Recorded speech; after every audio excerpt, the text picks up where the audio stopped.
পড়তে বসেই কি মাথা গুলিয়ে যাচ্ছে, বুঝতে পারছো না কিভাবে মনে রাখবে নতুন ক্লাসের সিলেবাস? আজকে তোমাদের একটি পাঠ্য কবিতা ভর দুপুরে, তোমাদের সিলেবাসের প্রথম কবিতা আজকে তোমাদের মাথায় একদম বসিয়ে দেব। দেখবে আর ভোলার কোনো জায়গা নেই। শুভ নববর্ষের প্রথম দিনে আমার সকল ভাই বোনেদের অনেক অভিনন্দন, ভালোবাসা। তোমরা সবাই খুব ভালো থাকবে, সুস্থ থাকবে, এটাই আমার আশীর্বাদ থাকলো তোমাদের জন্য। তোমরা পাশে থেকো আর সবসময় তোমরা আমার অন্বেষা এক্সিলেন্সের সাথে যুক্ত থেকো। প্রথমেই আমরা চলে আসি কবির পরিচিতিতে। সামান্য কথা বলে আমরা পাঠ্য কবিতাতে লাইন বাই লাইন প্রত্যেকটি জিনিস বুঝব। কবি নীরেন্দ্রনাথ চক্রবর্তী, যিনি বাংলাদেশের ফরিদপুরে জন্মগ্রহণ করেছিলেন। নীরেন্দ্রনাথ চক্রবর্তী বাংলা কাব্যের জগতে ভীষণ নাম করে যায়। কাব্য জগতে তার লেখা বিভিন্ন কাব্যগ্রন্থ অনেক নাম করে যায়, যেমন উলঙ্গ রাজা, নীল নির্জন, অন্ধকার বারান্দা। তোমরা একটু লিখে নেবো। যদি প্রশ্ন আসে যে নীরেন্দ্রনাথ চক্রবর্তীর দুটি কাব্যগ্রন্থের নাম লেখো, তখন তোমরা কি লিখবে? লিখবে অন্ধকার বারান্দা, উলঙ্গ রাজা, বা অন্ধকার বারান্দা, নীল নির্জন। চলো এক ঝলকে কবিতার আলোচনাটা শুনে নাও। আমাদের পাঠ্য ভর দুপুরে কবিতাটি একটি প্রকৃতি বর্ণনামূলক কবিতা। কি বললাম? প্রকৃতি বর্ণনামূলক কবিতা। গরমকাল যখন গ্রীষ্মের দুপুরবেলা, বিশেষ করে গ্রীষ্মকালের দুপুরবেলাতে যখন সূর্যের প্রখর তাপ থাকে, চারদিকে যেন তপ্ত পরিস্থিতি থাকে, সেই সময়তে আমরা কি দেখি? যে আমাদের পরিবেশ একদম শান্ত হয়ে যায়, কারোরই চলাচলের আওয়াজও আমরা পাই না। এই সময়তে কি হয়? এই সময়তে কবি বর্ণনা দিচ্ছেন কিভাবে, একটু শুনে নি। ভর দুপুর, প্রথম কথা হলো ভর দুপুর। ভর দুপুরে তার মানে ঠিক গ্রীষ্মকালে দুপুরবেলা, যে সময়তে প্রত্যেকটা মানুষজন, প্রকৃতিতে থাকা গাছপালা এবং বিভিন্ন পশু পাখি তারাও যেন একটু বিশ্রাম নিতে চায়, অর্থাৎ আরাম করতে চায়। কারণ তপ্ত রৌদ্রে প্রত্যেকেই ক্লান্তি অনুভব করে, ঠিক সেই কারণে সবাই এই টাইমটাতে আরাম নিতে চায়। কবিতার প্রথম লাইন, ওই যে অশ্বত্থ গাছটি, ও তো পথিক জনের ছাতা। কেন অশ্বত্থ গাছকে পথিক জনের ছাতা বলছে কবি? দেখো, ভর দুপুর বেলা যারা সারাদিন কাজকর্ম করে, মাঠে ঘাটে কাজকর্ম করে, পথচারী পথিক যারা পথেও হেঁটে যায়, রৌদ্রের তাপে তারা ক্লান্তি অনুভব করে। আর আমরা জানি যে অশ্বত্থ গাছ, বট গাছ, এই গাছগুলো অনেকটা উঁচু হয়, তাই না? অনেকটা উঁচু গাছের নিচে এই ক্লান্ত পথিক, ক্লান্ত মানুষজন সবাই বিশ্রাম নিতে চায়। ছাতা সাধারণত আমরা কিসের জন্য ব্যবহার করি বলতো? ছাতা ব্যবহার করি আমরা রোদের হাত থেকে নিজেকে বাঁচানোর জন্য, তাই তো? তো এই যে অশ্বত্থ গাছ, এটিও ক্লান্ত যে পথিক তাদেরকে ছাতার মতো ছায়া দান করে। সেই কারণেই কবি বলছে, ওই যে অশ্বত্থ গাছটি, ও তো পথিক জনের ছাতা। ঘাসের গালচে খানি। আচ্ছা, গালচে কথার মানে কি? গালচে কথার মানে হলো কার্পেট।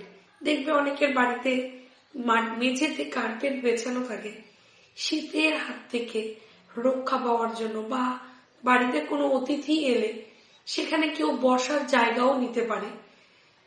তো সেই গালচে কথার অর্থ হচ্ছে কার্পেট, বুঝতে পেরেছো?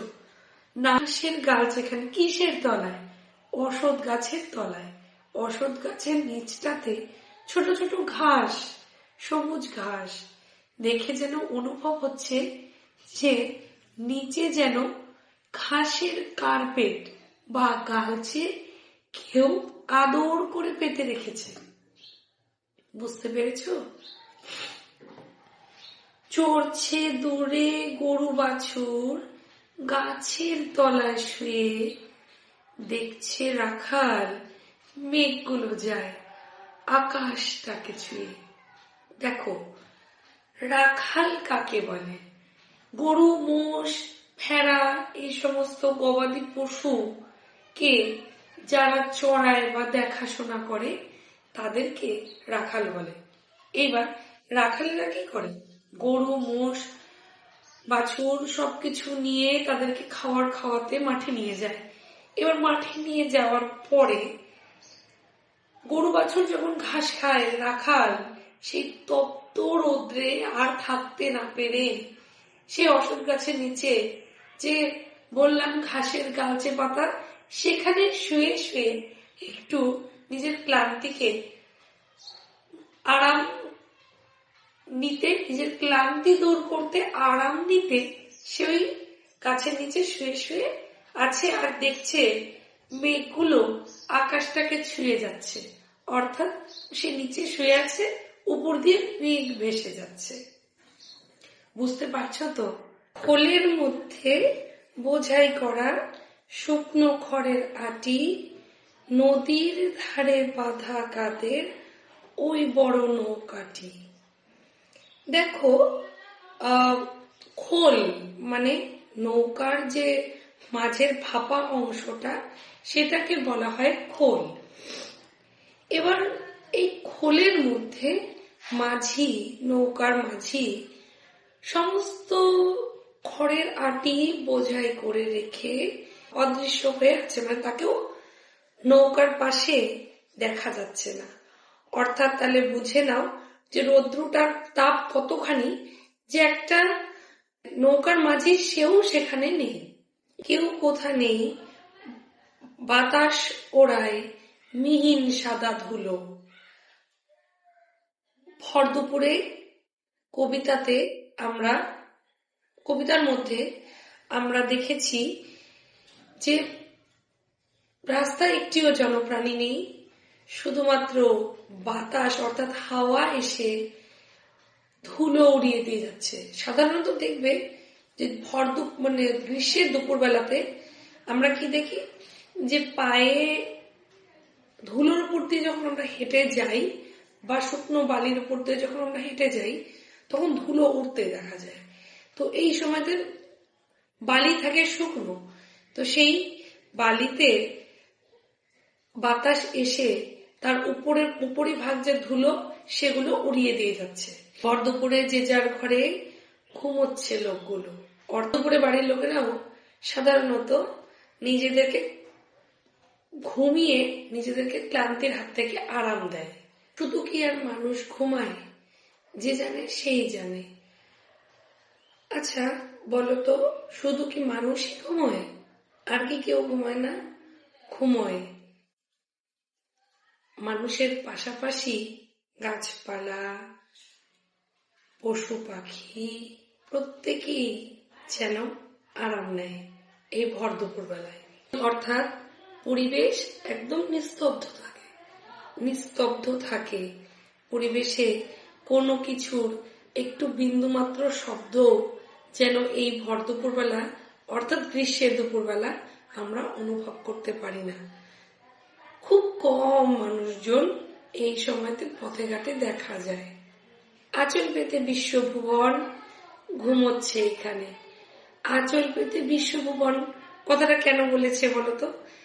কারণ পৃথিবীও যেন তার নিজের আঁচল পেতে সেও যেন শান্তিতে বিশ্রামরত অবস্থায় রয়েছে। তার সন্তানদেরকেও সে ঘুমানোর জন্য আঁচল পেতে দিয়েছে। বুঝতে পারছো? আচ্ছা বলো তো ভাই বোনেরা, তোমাদেরকে আমি এই কবিতাটা বোঝাতে পেরেছি তো? 3 তারিখে আমি আবারও এই কবিতার প্রশ্নোত্তর, মানে হাতে কলমের অংশ, তার পাশাপাশি কিছু অতিরিক্ত প্রশ্ন তোমাদেরকে প্র্যাকটিসের জন্য দেব।